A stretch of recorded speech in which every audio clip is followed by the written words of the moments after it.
Kumusta mga kanoysi? Welcome back sa ating YouTube channel, Pilipinoysi. So ngayong araw, another update naman tayo about politika ng ating bansa. So ang video to is mula kay Viral Broadcast PH. So meron itong pamagat na breaking news, 18 senators tinanggal, Supreme Court inalisan ang Senado ng jurisdiction sa impeachment. So yan yung panonorin natin ngayon, men. Bibigyan natin to ng reaction. So kaya na lang din bahalang humusga, no? So tingnan lang talaga natin ano naka-upload sa video to, and then yun, kung trip nyo ng mga ganitong reaction video may kasama kayo manood, huwag nyo na rin kalimutan supportahan yung YouTube channel natin, Pilipinoysi, also Viral Broadcast PH, and then yun, courtesy na rin sa nasa video to. Ewan ko kung sa Senate ba to or sa Malacanang ano. So yun, mga kanoysi, di na natin ito patatagalin pa. Simulan na natin, baka agawin pa ng China. Ganun pamagat ng video ito. Breaking news, 18 senators tinanggal, Supreme Court inalisan ng Senado ng jurisdiction sa impeachment. So kayo na lang bahalang humusga. And then yun, Viral Broadcast PH, start. Pilipinoysi, subscribe then start. Po mga ka-viral, and welcome back again to this YouTube channel. Latest update na naman tayo ngayon. Senate President Francis Chis Escudero nagulat sa biglang desisyon ng Supreme Court hinggil sa pagpabalik o remand ng Senado sa articles of impeachment ni VP Sara Duterte. Nabunyag ang plano ng Senado na ipadismiss ang impeachment ng Vice Presidente base sa pahayag ni Senator Francis. Kayo ba guys, do you think ba isa ba siyang sample, di ba? Isa ba siyang second level ng pagpapadismiss yung pagpapabalik sa House or hindi? Comment down below. Escudero sa media interview nito, aniya, via majority decision ay pwedeng ma-junk ang impeachment ng Kongreso sa pangalawang Pangulo. Dagdag pa niya, the Senate has the sole power to decide any impeachment of any official na inalmahan ng mga mambabatas at mga law experts. Ayon kay Congressman Adjong, to this... Kaya nga nakakainis yung ganyang parte na parang bakit ba, though, sige sabihin na natin na yan nga yung nakasanayan na Senado yung magde-decide, di ba? Pero kung iisipin mo ba, mahigit mahigit kalahating bilyon yung pera na nawala. Tapos gaganyanin lang din, 'di ba? Mga senador lang yung magde-decide kung i-impeach pa nila o hindi. 'Di ba dapat mag-base naman tayo sa ebidensya? Kung ganyan man lang, 'di ba? Nakakalungkot kasi dito sa bansa natin, par. Porkit kaalyado ng i-impeach, 'di ba? Yung mga senador is magno-no sila. 'Di ba?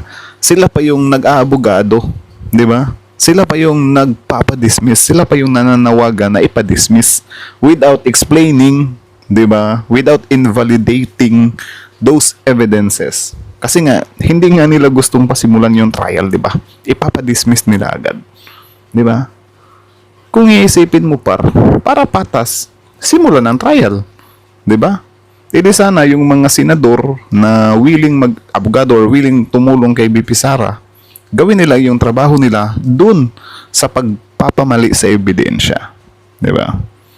Kaya di nyo rin masisisi yung taong bayan kung bakit ang tingin nila sa inyo, medyo takot kayo na baka nga naman totoo yung mga paratang sa kanya kasi ayaw nyong labanan sa trial eh.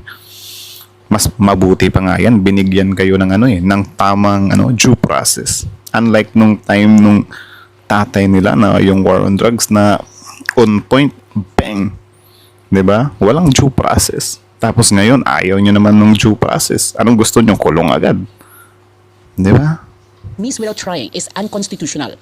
Dagdag pa ni Congressman Junicio ng 1st District o Manila, mas mataas pa ba sila kaysa sa konstitusyon? Ayon naman kay Attorney Bukoy, impeachment speaker ay maaaring iakyat ng Kamara sa Supreme Court ang reklamo kung ituloy ng Senado na ibasura o i-dismiss ang impeachment ni VP Sara Duterte without trying. Nang tinanong naman si Senator Alan Peter Cayetano, aniya, ay sinang-ayunan nito ang naging pahayag ni Senator Escudero. Aniya, it's because it could be done, it means that should be done. Pinanindigan din Paano hindi papanigan ni Cayetano yan pro Duterte din yan. niya na ang pagpabalik ng articles of impeachment ay nararapat lamang dahil questionably di umano ang impeachment procedure na 1-year bar rule sa pagpasa ng Kongreso ng articles of impeachment sa isang opisyal. Aniya, ibig sabihin ay isang impeachment lamang ang maaaring ipasa ng Kamara sa isang opisyal sa loob ng isang taon. Yung fear nung iba, yun pa lang na papatikos yung possibility daw na ma-dismiss yung impeachment since yung sinasabi ng defense na remand na balik, wala na articles of impeachment to answer. Dalawa ang pinag-uusapan. What can be done and what should be done. Magkaiba yon. So ang sinasabi ni SP can be dismissed. That's the reality, di ba? That the Senate acts through its members and majority wins. Hindi naman pwedeng minority wins. Anong limitation doon? Kaya nga, majority wins. Tapos ano ba yung basihan ng majority wins ninyo? Di ba yung majority ng Senate is bumabalimbing lang sa kung sino yung malakas na panig? Di ba? So in short, hindi siya majority wins na parang ginagawa talaga ng Senado yung trabaho nila na ito dapat hindi impeach. Doon sila nagbe-base sa mga kampo nila. 'Di ba? Kasi aminin man natin o hindi, may mga senador talaga na mga pro-Dutertes talaga. Kahit anong mangyari, pro-Dutertes talaga. 'Di ba? Hindi na nila nakikita ng mga Duterte. So paano niyo sasabihin na yung majority na yan is fair yan? Kung yung iba na medyo kumakalas na sana sa mga Duterte, medyo bumalik na naman yung takot nila at bumalik na naman din sa mga Duterte. Kayo ba guys, hindi ba kayo nagulat na nung yung impeachment ipapabalik sa 18, yung bumoto? Di ba kayo nagulat dun? Yung iba partida, kapartido pa yun ni PBBM. Di ba? Ay nako. Cannot do anything unconstitutional kasi pag yan ay may grave abuse of discretion amounting to lack or nawalan ng jurisdiction, no, pwedeng balik na rin yung decision namin ng Supreme Court. But of course, pagdating sa impeachment, grabe ang leeway kasi talagang ang Senate ang impeachment trial.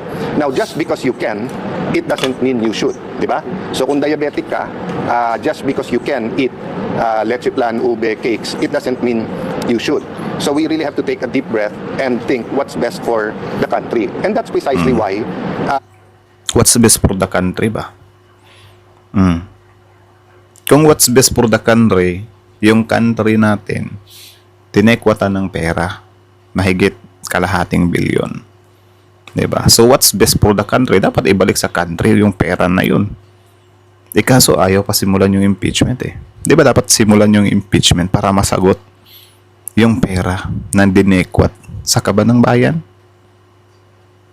Comment dito sa mga nag-agree. Di ba? we agreed and I moved na yung suggestion ni Senator Bongo ay yun ang gawin, which is ibalik muna, whether we call it remand return or ibalik muna sa House, because ang magiging botohan sana nung araw na yon ay to dismiss. And kung na-dismiss during that time, what would be next? De pagdating nung bagong 12 senador, back to zero kami. But ngayon na ibinalik, so one, mahihimay natin yung issue that did they or did they not violate. Nung Feb pa yan tapos gusto pang himayin. Pinuspon-puspon nga tapos gusto pang himayin. Di dapat kung gusto nyong himayin, nung Feb pa, sinimulan na. The Constitution in terms of one impeachment lang in a year, di ba? Secondly, obvious naman yung di ba? Pagka nag-appoint sila ng bagong prosecutor at dumating sila, interesado pa sila. Kung hindi sila dumating sa korte, hindi na sila interesado. Pero hindi mo pwedeng sabihin yan from the 19th Congress, sa 20th Congress. And then ganun din, hindi pa natin masabi kung ano ang magiging botohan ng 24 kasi may 12 kang bago. So right now, ang lahat ng lumalabas ay yung mga individual opinions. But yun nga, may I caution, lalo yung mga law professors, mga legal luminaries natin, huwag natin lituhin ang tao sa what we can and what we should. Sir, can you assure the public na Huwag lituhin yung tao. San? maipalatag niyo yung ebidensya? Kasi yung fear ngayon, sir, is that baka mangyari na pagka-convene, ma-dismiss agad. Kasi it's something na option ng defense, sir, di ba? Pwede lang ilatag and then you will vote. And then, ang thinking kasi, sir, possible na pag nagkaroon ng majority vote, ma-dismiss agad. Or can you assure us na... Well, dun nga kasi because of yung what we should, nalito nung ibang legal luminaries ang publiko na ang uunahin ay yung ebidensya. Ang uunahin mo parati ay jurisdiction. Ano ba ang basihan ni Senator Baton nung sinabi niyang i-dismiss? Kasi daw unconstitutional. Grabe ano. Unahin daw yung jurisdiction bago ebidensya. Agree ba kayo dun? Kasi di ba kung tutuusin, mas sagrado yung ebidensya. Kasi yun yung pinakasusi sa lahat ng to yung ebidensya Yun yung magpapatunay talaga kung guilty ba talaga or hindi. Yung vice president na yan. Di ba? Yung ebidensya. So dapat, pwede namang sabayin. Di ba? Tignan sa Constitution. At the same time, tignan din yung ebidensya. Hindi yung parang yung ebidensya, harangan natin yan ng di ba?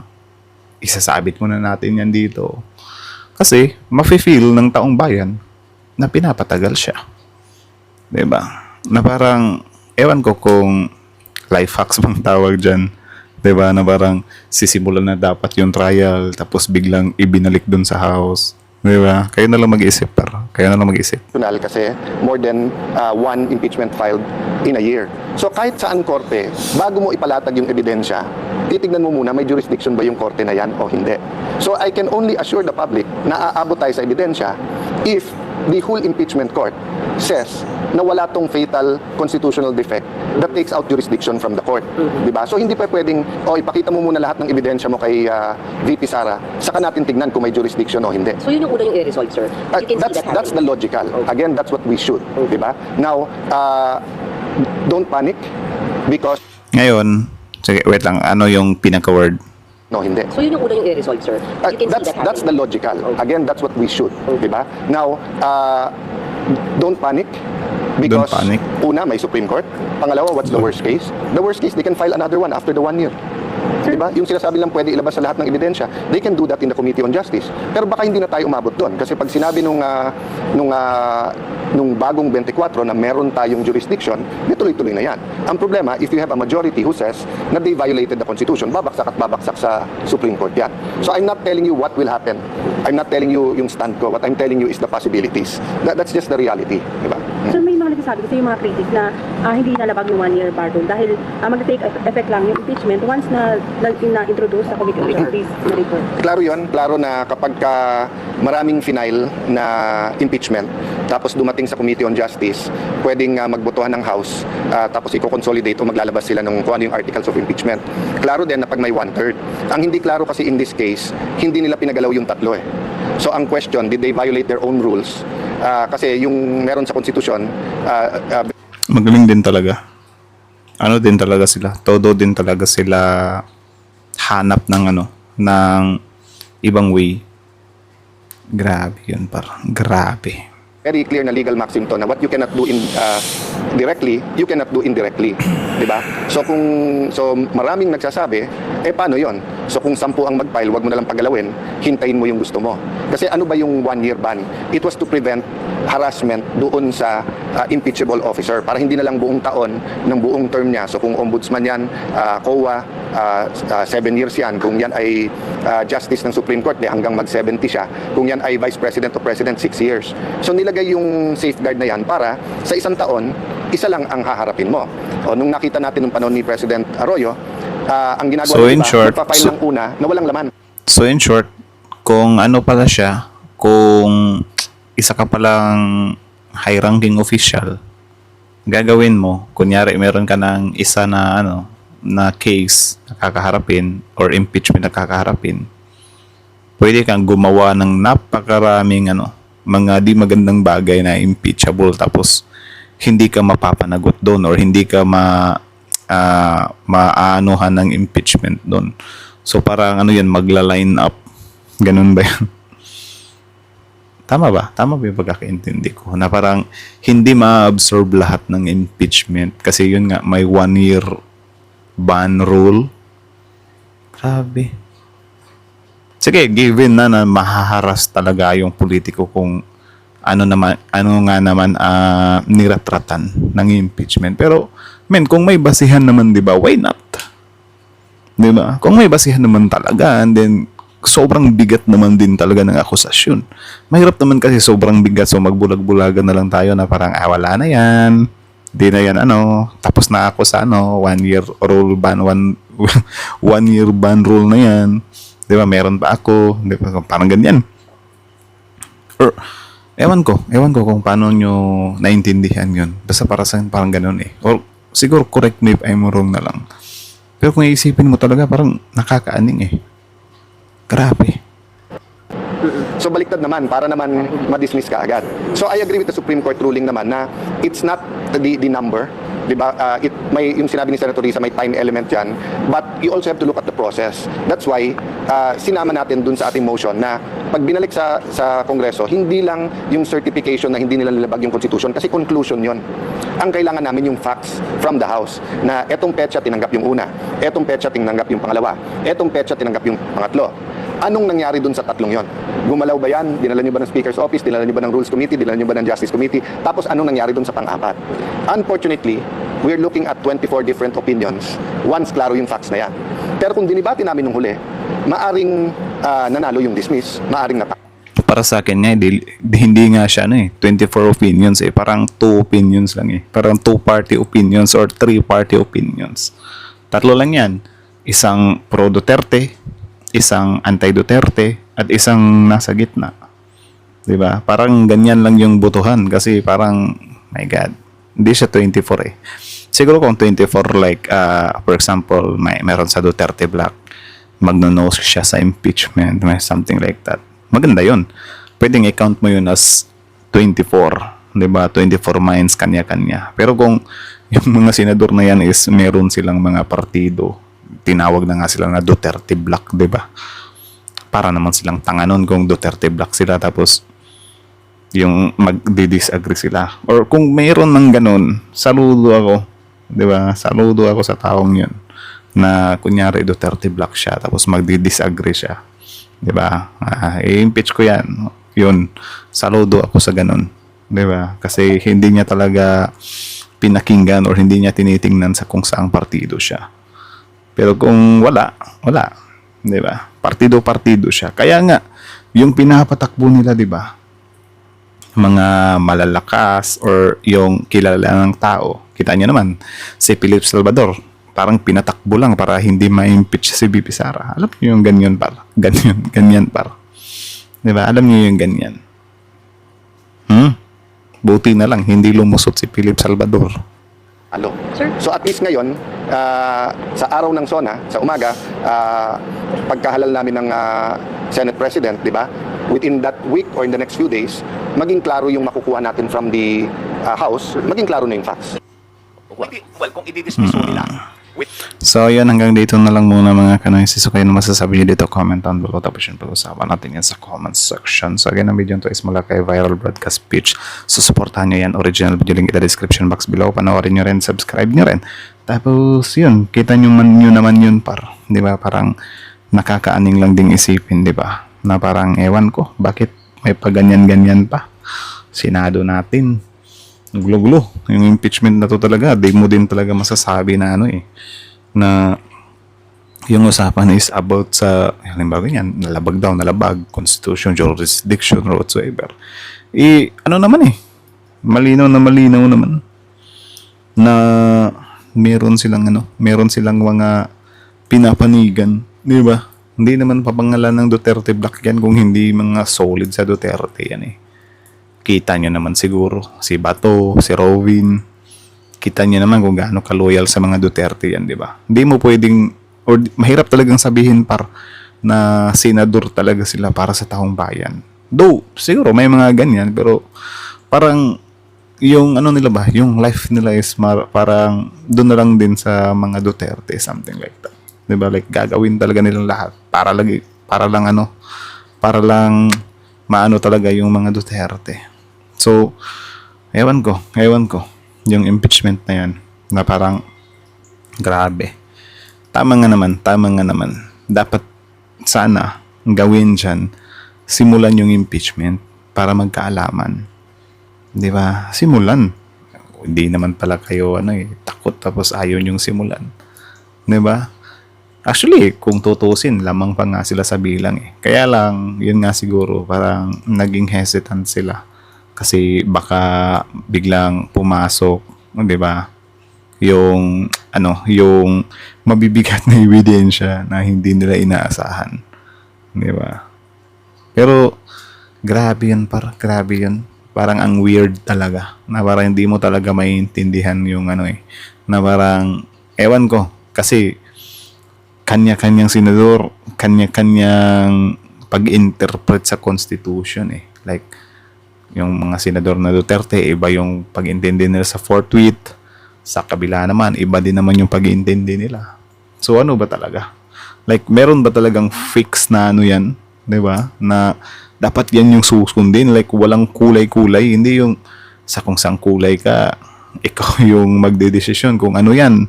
Diba? Paano mo intindihin yung ano na yan? Kita nyo naman. Doon pa lang yan sa sa pagpapadala kay FPRD sa dahig, yung sa impeachment ni BP Sara, yung sa like, hating-hati talaga yung forthwith.